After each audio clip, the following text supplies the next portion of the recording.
Ben de şaşırdım.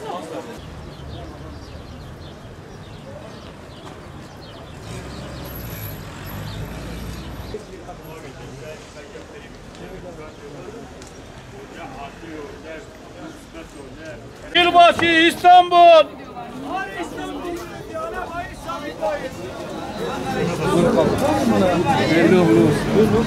Yılbaşı, yılbaşı, yılbaşı, yılbaşı. Çekiliyor, çekiliyor, çekiliyor, çekiliyor. Nimet abla, Nimet abla, Nimet abla. Şansınızı deneyin. 50 trilyonun sahibi aranıyor. Çek. İstanbul, İstanbul, İstanbul, İstanbul. Ne Ankara'sını, Batman'a İstanbul'a ya. Aynen çatlamış be.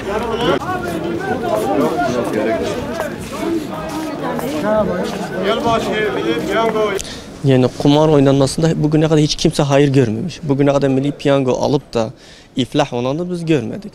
Kim almışsa da ne kadar yüksek bir meblağ da almışsa muhakkak sonu hüsran olmuştur.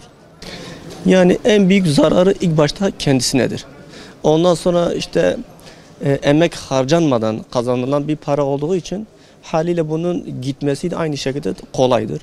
Ve hiçbir faydası yokken zararı da çoktur. Sonuçta helal olmayan bir rızıktır, haram olan bir rızıktır. Haram olan rızık da yani bizim tabirimizde, bizim kültürümüzde kendisine yaramaz diyorlar o para. Ve haliyle her halükarda kendisinden o para da çıkar. Ve bunu müşahede de etmişiz yani. Yani milli piyango bugün en başta diyebileceğimiz devletin bir ayıbıdır. Bugün devlet zaten o ayıbı işliyor. Devletin diyaneti var. Diyanet gerek kendisi devlette yüklense ve dese ki bu yapılan iş helal değildir, meşru değildir. İlk başta kendisini devlete yüklenip bunu devletin eliyle bunu kaldırılması lazım. Tasvip etmediğimiz bir şeydir ve sonuçta herkes de bu işten zarar görüyor yani. Devlet eliyle yani kumarın oynatılması kadar ayıp, abes, boş bir şey yoktur.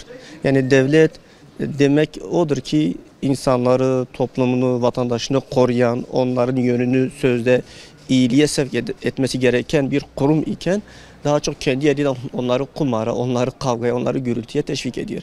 Bunda nasıl bir hayır aransın ki? Peygamber Aleyhisselatü Vesselam'ın zaten konuyla ilgili zaten hadisi vardır.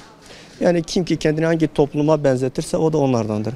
Bu bizim gelenek ve göreneğimiz değildir. Bizim kendimize ait bir sürü gelenek ve göreneklerimiz vardır. Ramazan aylarımız, kurban aylarımız, Mekke'nin fethi, bir sürü mübarek aylarımız ve günlerimiz vardır. Bunlar dururken bizim onların günlerine ihtiyacımız yok ki. Neden onların günlerini kutluyoruz ki? Onlara neden benzeyelim ki? Eğlence adı altında tertip edilen ahlaki yozlaşmaya karşı tavrımız nasıl olmalıdır? Zaten bu da başlı başına büyük bir beladır. Böyle bir şeyin hissini duyduğumuz andan itibaren tavrımızı resmi olarak, meşru yollardan göstermeliyiz halk olarak. Oranın yerel idari amirlerine, oranın valisine, kaymakamına kimse gidip gerek yazılı olarak, gerek sözlü olarak bu bizim kültürümüze, örfümüze, inancımızda yoktur. Ve siz de biliyorsun ki bu zararlı bir şeydir. Öyleyse buna izin vermeyin diye taleplerimizi, ısrarcı taleplerimizi kendilerine iletmemiz gerekiyor diye düşünüyorum. Kumar yuvaları yıkar. Kumar oynayan kişi huzur yok. Çoluk çocuğunu aç bırakır, iflas eder. Sürekli huzursuz bir şekilde şey olur ve Cenab-ı Allah tarafından da şey yapar. O cezasını çeker. Çünkü dinimiz kumar oynamayı haram etmiştir. Her türlü kumarı haram kılmıştır. Milli piyango haramdır. Bunu devlet eliyle yapılması zaten çok kötüdür. Yani İslam ülkesi olan devletin yani halkının Müslüman olan bir ülkenin kalkıp halkına kumar oynatması, bunu resmi olarak yapması hiç uygun değildir. Bunu kumar oynatan bir devletten hiçbir hayır gelmez. Yılbaşındaki yani kutlayanlar Hazreti İsa'nın doğum yıl dönümü için kutluyorlar. Hazreti İsa Allah'ın peygamberidir.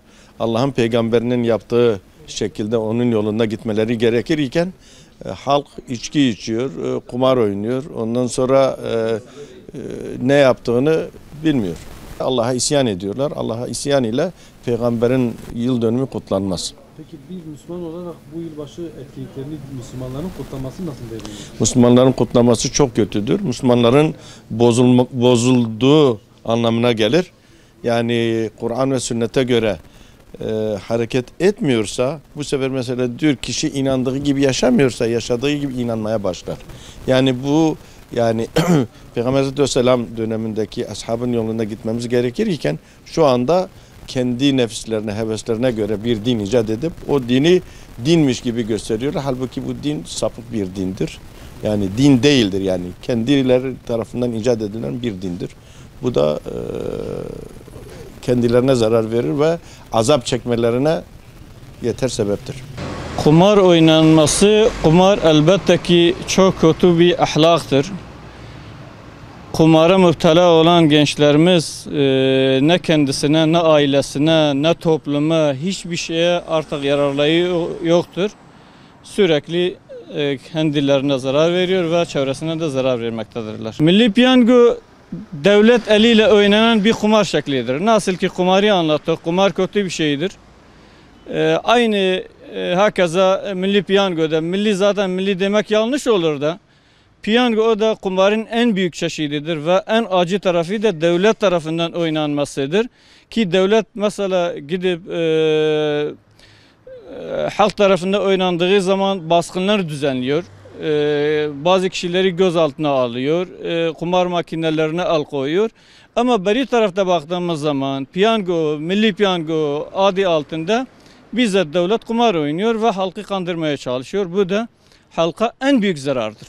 Bir Müslüman olarak Hristiyanların taklit edildiği yılbaşı eğlenceleri hakkında ne düşünüyorsunuz? Valla zaten bu başlı başına bir çelişkidir. Müslüman Müslümana uyması lazımdır.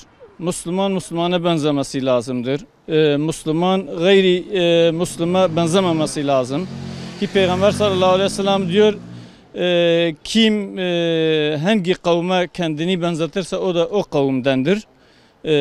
Bir Müslümanın Hristiyanlarına kendini benzetmesi çok büyük bir yanlışlıktır ve büyük bir vebaldir. Ahlaksızlara karşı Müslümanların herkesin buna karşı tepki göstermesi lazım. Bu siviller tarafından yapılsın veya devlet tarafından yapılsın. Bütün Müslümanların buna karşı sert bir şekilde tepki vermesi lazım. Yılbaşı etkinlikleri yani kesin hem insanlara hem ahlaki yönden bir de milyonlarca kişi yani o gecede mesela yani parayı savuruyor yani ya. Günah işleniyor, haram işleniyor. Yani Nasıl değerlendiriyorsun? Tasvip ediyor musun? tasvip etmiyorum ha. Yani kesinlikle karşıyım ha. Eğlence adı altında tertip edilen ahlaki yozlaşmalara karşı Müslümanlar olarak tavrımız nasıl olmalıdır? Yani onlara karşı yani tavrımız nettir. Yani bizim buradaki tüm Müslümanlara yani kendi gençlerine, çocuklarına, ailelerine mesela sahip çıksınlar. Yani böyle yerlere göndermesinler, engel olsunlar. Karşılıksız bir kazanç şekli olan milli piyango hakkında ne düşünüyorsunuz? Ya milleti rahata alıştırıyor. Millet işte bedavadan gelecek paranın peşine düşüyor. Millet alın teriyle kazanacak parayı unutuyor. Bu sefer bir yerden kısa yönden kazanıp işte zengin olmak, rahata kavuşmak haliyle bu o insanı negatif yönde etkiliyor. Yani çalışıp kazanacağına kısa yoldan ben bir milli piyango alayım veya da bir toto oynayayım gibi şeylerle kısa yoldan zengin olmak istiyor. Devlet eliyle kumar oynaması çok kötü bir şey yani. Yılbaşı eğlencelerini olumsuz olarak karşılıyorum. Çünkü yılbaşı yani Müslümanların değil, tabii olarak Hristiyanların bir kutladığı bir gündür. Müslümanlar olarak onlara özeneceğimize, yani İslami geleneklerimizi, İslami önemli günlerimizi kutlasak tabii ki daha iyidir. Mesela Mekke'nin fethini kutlayacağımıza gidip Noel'i kutluyoruz ya da onların yaptığı gibi çekiliştir, işte milli piyangodur, hindi kesmedir gibi onların adetlerini yaşatıyoruz. Halbuki o günde bizim Mekke'nin fethini kutlamamız gerekiyor. Müslümanların tavrı tabii ki bunun karşısında olmalıdır. Ama bugün bakıyoruz sokaklar, bugün bakıyoruz kahveler, bugün bakıyoruz köşe başlarında her yerde bu yozlaşmadan kaynaklanan kötü şeylerin örneklerini görebiliyoruz. Yani çocuklar daha ufak yaşlarda esrara alışıyor. Bunlar hepsi bu yozlaşmaların etkisiyle oluyor. Ne diyeyim? Tavrımız nasıl olmalıdır bunlara karşı? olumsuz olmalıdır. Bunlara karşı olmalıyız. Bunlara karşı bir tepki geliştirmemiz gerekiyor. Ama bu da tabii ki toplumsal bir hareketle olur. Yani yoksa bireysel olarak fazla bir şey yapamıyorsun yani. Burada devletin rolü ön plana çıkıyor ama devlet maalesef bu konuda herhangi bir şey göremiyoruz yani.